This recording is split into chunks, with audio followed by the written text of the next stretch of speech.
ایک دفعہ ایک کمزور اور بوڑھا آدمی اپنے بیٹے، بہو اور اپنے 4 سال کے پوتے کے پاس رہنے کے لیے گیا۔ کمزوری اور بڑھاپے کی وجہ سے اس کے ہاتھ کانپتے اور نظر بھی صحیح نہیں آتا تھا۔ کانپتے ہاتھوں اور نظر کی کمزوری کی وجہ سے بوڑھے آدمی کو کھانا کھانے میں مشکل پیش آتی تھی۔ اکثر کھانا کھاتے وقت اس کے ہاتھوں سے چمچ گر جاتا یا کبھی پانی کا بھرا گلاس۔ بہو اور بیٹا روز روز یہ سب دیکھ کے تنگ آ چکے تھے۔ بیٹے نے بہو سے کہا کہ ابا جان کا کچھ کرنا پڑے گا، ہر روز یہ سب دیکھ دیکھ کر میں تنگ آ چکا ہوں، کبھی پلیٹ گرتی ہے تو کبھی دودھ، مہمانوں کے سامنے تو مجھے الگ شرمندہ ہونا پڑتا ہے۔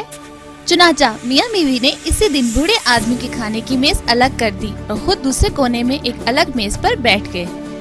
اب سارے گھر والے ایک میز پہ آرام سے کھانا کھاتے اور بوڑھا آدمی الگ بیٹھا رہتا۔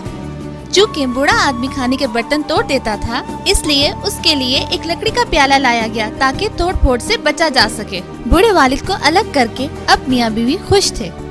الگ بیٹھ کر کبھی کبھی بزرگ کی آنکھوں میں آنسو آ جاتے کیونکہ وہ اپنے آپ کو اکیلا محسوس کرتے تھے۔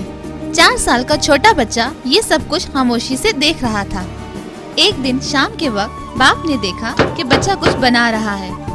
اس نے بچے سے پوچھا کہ تم کیا بنا رہے ہو؟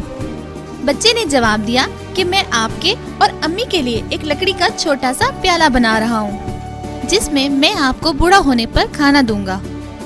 یہ کہہ کر بچہ مسکرایا اور دوبارہ کام میں مصروف ہو گیا۔ یہ سن کر والدین خاموش ہو گئے اور ان کی آنکھوں میں آنسو آ گئے اور ایک دوسرے کو کچھ کہے بغیر دیکھنے لگے کہ ہم اپنے والد کے ساتھ کیسا سلوک کر رہے ہیں۔ اسی شام بیٹا کھانے کے وقت اپنے والد کا ہاتھ پکڑ کر سب گھر والوں کے ساتھ ایک ہی میز پر لے آیا۔ چنانچہ اس کے بعد میاں بیوی نے کسی بات کی پرواہ نہ کی اور ہر وقت ان کی دل جوئی میں لگے رہے۔ بچے بہت نازک اور معصوم ہوتے ہیں، ان کی آنکھیں جو دیکھتی ہیں، ان کے کان جو سنتے ہیں، ان کے دماغ میں وہی بات نقش ہو جاتی ہے اور وہ وہی کرتے ہیں۔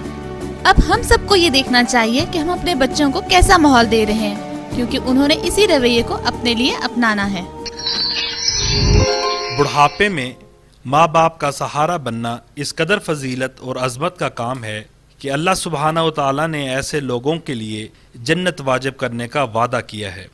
حدیث نبوی صلی اللہ علیہ وآلہ وسلم ہے کہ جو آدمی یہ چاہے کہ اس کی عمر دراز ہو، روزی میں کشادگی ہو، تو اسے چاہیے کہ اپنے والدین سے بھلائی اور نیک سلوک کرے۔ جو اس نعمت سے محروم رہا، خدمت نہ کر سکا، تو وہ ذلیل ہوا۔